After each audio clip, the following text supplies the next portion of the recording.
noches, televidentes del Caribe colombiano. Estamos en Consultorio Jurídico como todos los lunes a las 10 de la noche. Programa de mucha actualidad el de hoy, como todos los programas de Consultorio Jurídico, pero particularmente este que afecta de buena manera para algunos, de manera riesgosa para otros, la vida laboral de los colombianos. Víctor Julio, buenas noches. Buenas noches, Humberto. Buenas noches, televidentes. Como lo acabas de decir, este tema tiene que ver con muchos aspectos de la contratación laboral, con el pago por horas, con las pensiones, con la visibilidad que tienen los empleadores, y para eso tenemos dos invitados conocedores del tema, el doctor Ricardo Plata. Doctor Plata, bienvenido. Buenas noches. Y también nos acompaña, Humberto, la doctora Rosemary Quintero, que es la presidenta nacional de ACOPI. Doctora Quintero, bienvenida. Muy buenas noches a los dos. Queremos saber de la boca de ustedes, del conocimiento que tienen de la realidad laboral del país, doctor Plata. Estas declaraciones que dio la ministra sobre el trabajo por horas, ¿eso en qué consiste? A ver, déjeme primero como poner eso en perspectiva. Colombia es un país con una altísima informalidad. Informalidad es que la gente no tiene seguridad social. En las 23 ciudades más importantes de Colombia, la informalidad está en el 47%. O sea, de los que están ocupados. Y en Barranquilla está en el 55%. Entonces, pero los informales no tienen vocería. Pocas veces los gobiernos se ocupan de ellos. Uno conoce senadores que se ocupan del tema energético, otros que se ocupan del tema de la infraestructura, otros que se ocupan de asuntos presupuestales y financieros, pero rara vez uno consigue unos representantes en la Cámara o en el Senado ocupados de los informales, porque son un auditorio muy disperso y que no tiene unos liderazgos visibles. Entonces, ellos se estrellan contra unas barreras para poder ser formales, para poder tener un seguro de trabajo, para poder tener un seguro de salud y para poder cotizar a pensión. ¿Cuál es la mayor restricción que hay hoy en día? Que cuando una empresa quiere contratar a alguien por tiempo parcial, ni siquiera vemos por hora, ¿no? Si ese tiempo parcial no pasa, si el valor de ese tiempo parcial al mes no pasa de, digamos, el $1.000.000, que puede ser más o menos el equivalente a un salario mínimo, entonces la empresa tiene que cotizar con base toda su seguridad social, que es aproximadamente el 50% de un salario mínimo, o sea, casi $500.000, aunque la persona haya trabajado por el tiempo que haya necesitado por $200 o $300.000. Y el empleador tendría que pagar $500.000 adicionales a los 300 o 400 que le pagó a la persona durante el mes. Entonces eso no es viable. Terminan haciendo un acuerdo informal donde le dan una plata más baja y la persona está contenta porque no tiene que cotizar a nada y trabaja unas horas desordenadamente. Pero eso, que parece bueno para ambas partes, yo diría que es malo para ambas partes. Bueno, usted tiene una visión como presidente nacional de ACOPI, una visión de todo el país. En la región Caribe el nivel de informalidad es más alto, probablemente del 60%, y se considera que Colombia tiene unos 22 millones, casi 23 millones de empleados, de los cuales casi el 50% son informales, y en la costa el 60% son informales. ¿Cómo ve esta posibilidad para esa informalidad que hay en la costa? Pues realmente nosotros el pago, el contrato por horas, eso no es nada nuevo. Nos falta mucha más información y hay que analizar otras posibilidades. La anterior ministra, la doctora Alicia, presentó un proyecto precisamente de decreto a través del Ministerio de Trabajo y se le llamó el piso mínimo de protección social. Y acogiendo lo que ahorita Ricardo comentó, para los informales, que son muchísimos y tú mismo estás haciendo énfasis en el Caribe, tendríamos muchas más posibilidades si nosotros miráramos opciones más creativas y que nos dieran más oportunidad y que nos diera seguridad. Porque precisamente este piso mínimo de protección se está contemplando es que los trabajadores tengan la salud por el sistema público y un aporte del 14% que va directamente a pensión. En caso que no se logre hasta un salario mínimo, ese 14% iría directamente a los beneficios económicos periódicos sociales y un 1% a un seguro inclusivo para riesgos laborales. O sea, eso nos daría mucha oportunidad tanto al informal o al que no está teniendo hoy una oportunidad, así sea por horas, y al empleador como tal. Muy bien. Vamos a ir a una breve pausa. Víctor Julio, regresamos un instante a Consultorio Jurídico. Recuerden que tenemos un correo electrónico aquí en el generador de caracteres, consultoriojuridico.caribe@gmail.com, y también un WhatsApp para que nos escriban y nos den sus opiniones sobre este programa y sobre otros programas que ustedes como audiencia quieren ver en Consultorio Jurídico. 300-397-1858. Ya regresamos.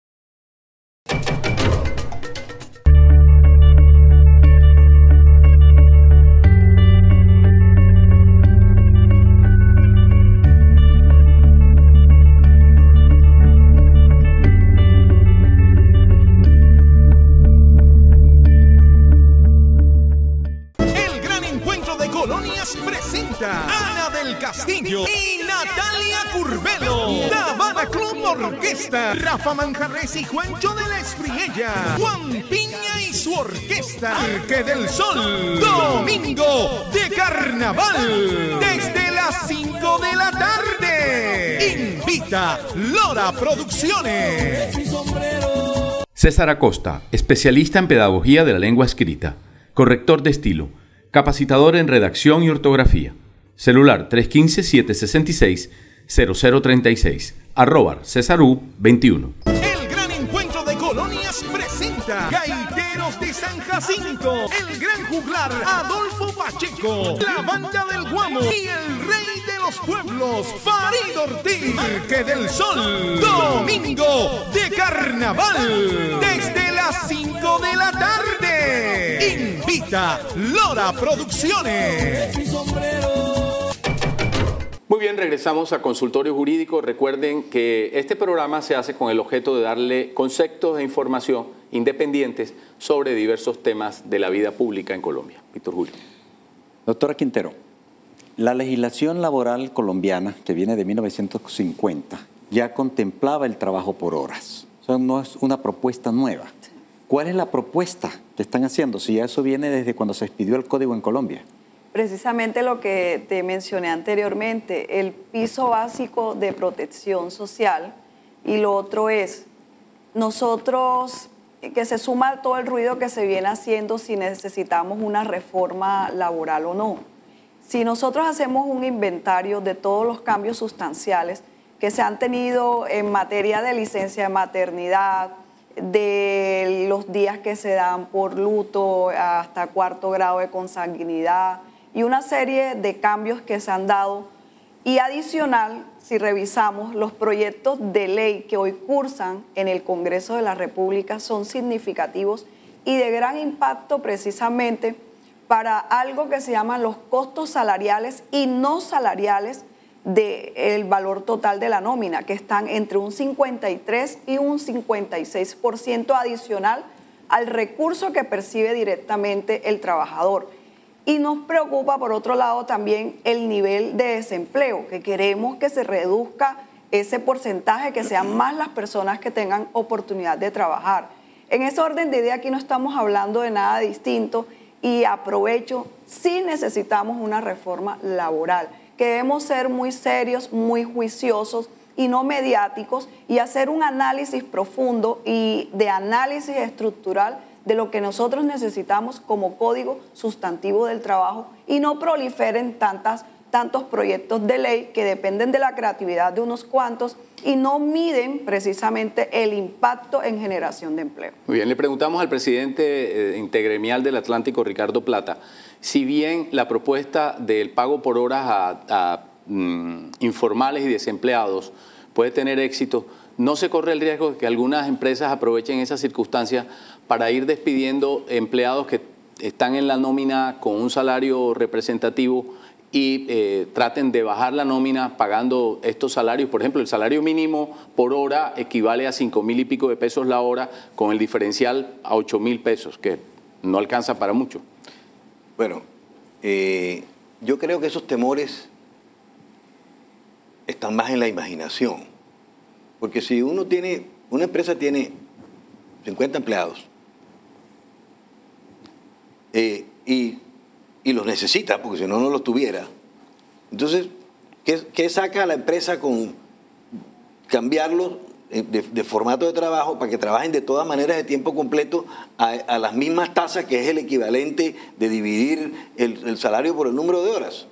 Entonces, digamos que eso, aunque puede ser un temor, es un temor imaginario, porque no tendría mucho sentido para la empresa, a menos que la empresa pudiera funcionar con las mismas personas a un cuarto del tiempo, entonces no necesitaría tanta gente en primer lugar. Yo realmente ese temor, aunque sé que existe, y hay que respetar las percepciones de la gente, porque las percepciones son una realidad en la mente de las personas. En el mundo objetivo, a mí no me parece que esa sustitución tenga un sentido económico para la empresa. Ahora, siempre yo quiero recalcar que el trabajo por horas o por tiempo parcial existe para todo el mundo. Yo, por ejemplo, conozco una señora que trabaja de contadora a medio tiempo y por ese medio tiempo se gana $1 millón mensuales y por lo tanto no tiene ningún problema ni la empresa ni ella, pues por ese $1 millón, como supera la barrera, aunque sea por medio tiempo, del salario mínimo legal mensual, se le pagan todas sus prestaciones, su salud, su ARL, su pensión y todo.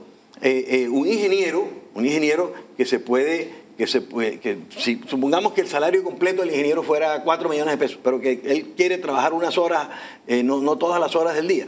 Entonces, la cuarta parte de ese trabajo, 2 horas, un ingeniero que considere y que se valore y que la empresa lo valore en $4 millones mensuales, puede trabajar por $2 millones mensuales la cuarta parte del tiempo, o sea, 2 horas por $1 millón mensuales la cuarta parte del tiempo, y podría tener todas sus prestaciones. O también hay gente que trabaja por horas, contratos por honorarios, y pagan unas prestaciones sociales ellos independientemente por un porcentaje de los ingresos, creo que es el 40%. Como las profesiones liberales, el abogado, los médicos. Y el contrato dice, mire, un trabajo de máximo 70 horas al mes, o las que sean, 50, las que la persona puede ser un abogado, puede ser un comunicador, puede ser... Entonces, eso existe. Lo que pasa es que existen para las personas que tienen unos ingresos relativamente altos. Aquí a los que quisiéramos favorecer, a los que quisiéramos ayudar, a los que tenemos que usar un poco de imaginación y un poco de compasión, porque nadie se ocupa de ellos, es cómo formalizamos a los informales. También hay una confusión con el término empleado y ocupado. Realmente los términos desempleo, el término que en el lenguaje natural sería más correcto, sería ocupados y desocupados, porque los ocupados, unos son empleados formales y otros son ocupados en la informalidad, o sea que no tienen un empleo formal, pero todos son ocupados. El tipo que está vendiendo guineos en la esquina tiene una ocupación muy precaria, pero está ocupado, no está desempleado, ¿sí? Entonces esa terminología también puede confundir un poco. Doctora Quintero, quisiéramos mirar desde las dos ópticas esta problemática. Una, la que dijo Humberto, que es que de pronto algunos empleadores pueden utilizar este pago por hora de pronto para retirar a algunos trabajadores que no están laborando, pero por el otro lado también miremos lo que usted nos dijo, que se han ido incrementando aisladamente algunas obligaciones para los empleadores. Se amplió la licencia de maternidad, se estableció la licencia por luto, se estableció la licencia de paternidad y otras obligaciones que poco a poco le han ido dado a los empleadores establecer una sala de lactancia y más.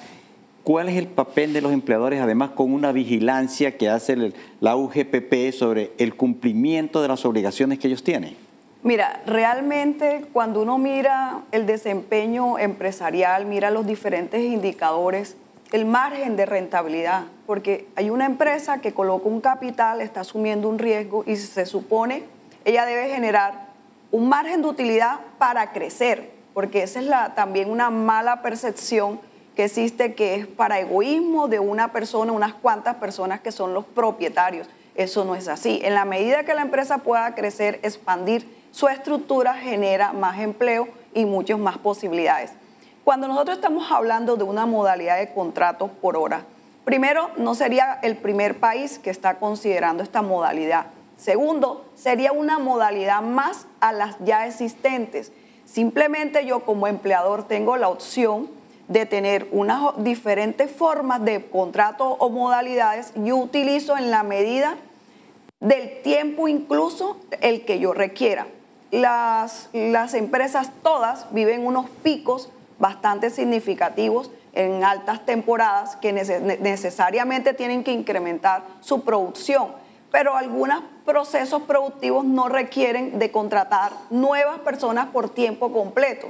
Esas nuevas personas yo pudiera considerar por algunas horas específicas para complementar la capacidad instalada que yo tengo con el talento humano para sacar la producción que yo requiero en un pico alto.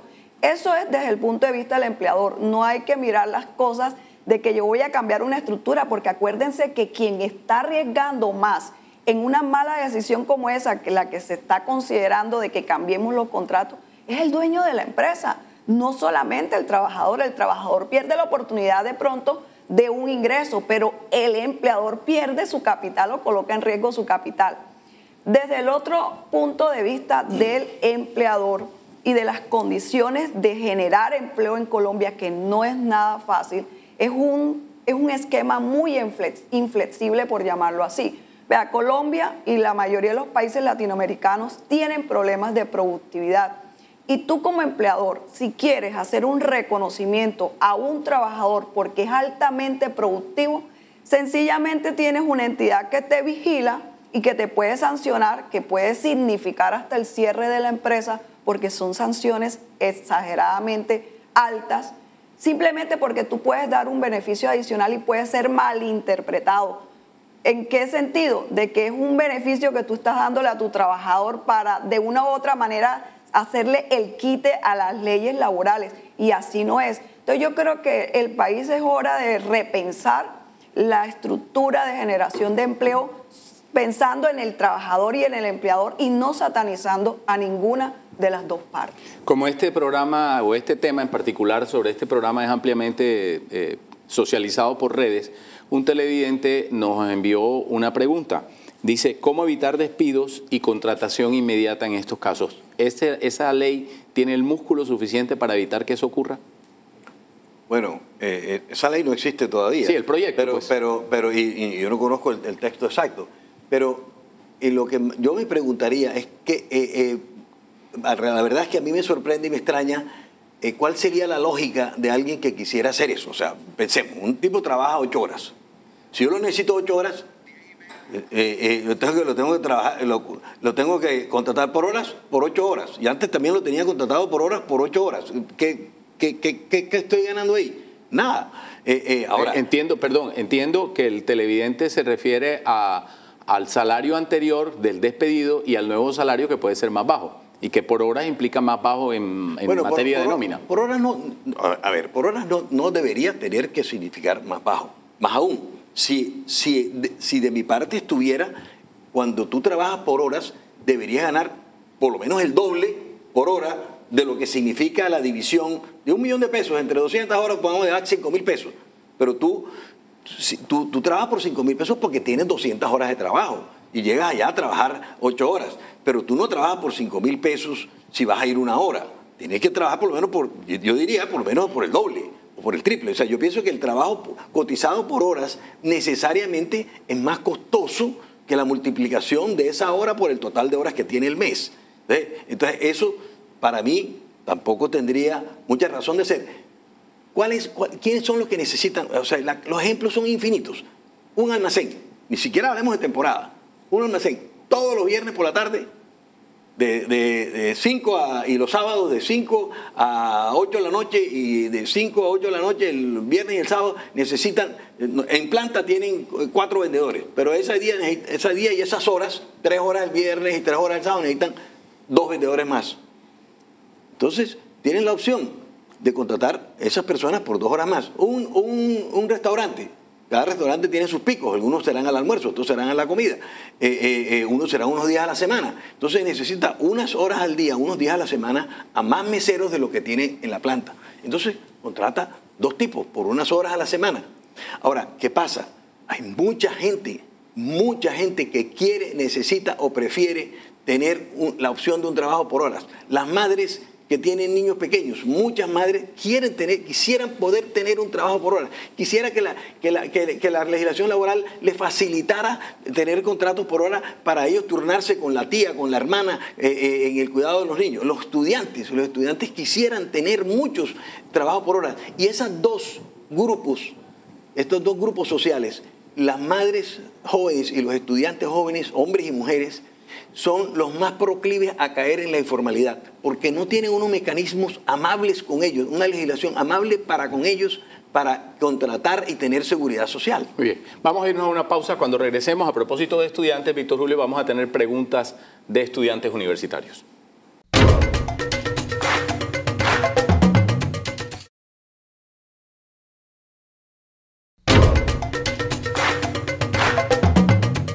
Muy bien, regresamos a Consultorio Jurídico. Víctor Julio, la inquietud de los estudiantes.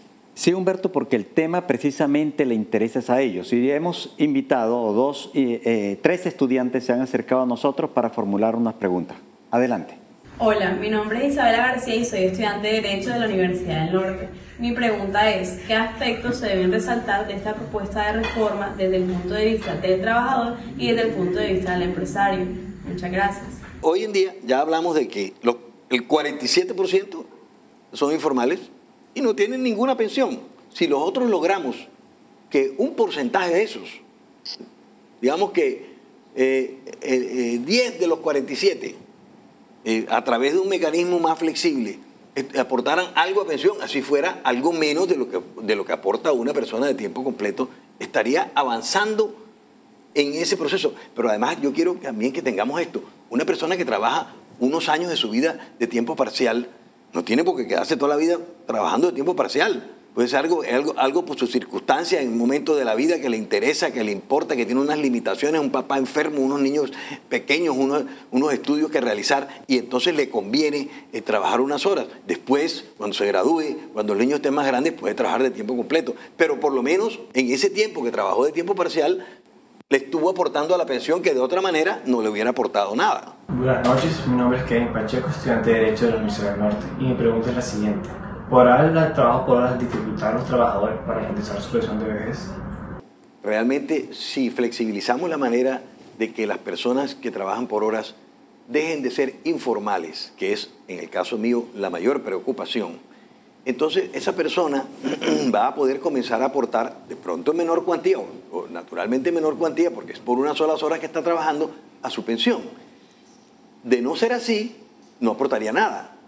Y posteriormente, en otro momento de su vida, cuando los niños estén más grandes, cuando haya terminado su carrera, podrá durante muchos años de la vida trabajar de tiempo completo y seguir aportando a la pensión, pero ya tendría un camino recorrido, ya habría hecho unos aportes. De manera que mi respuesta es que al revés estaríamos permitiendo algo que hoy en día para los que están en la frontera esa de los sueldos bajos no es una opción, porque la legislación los fuerza, los empuja hacia la informalidad. Los que tienen sueldos más grandes, y la mayoría de los profesionales tienen sueldos lo suficientemente grandes como para que trabajando de tiempo parcial puedan tener su seguridad social, esos no van a tener ese problema.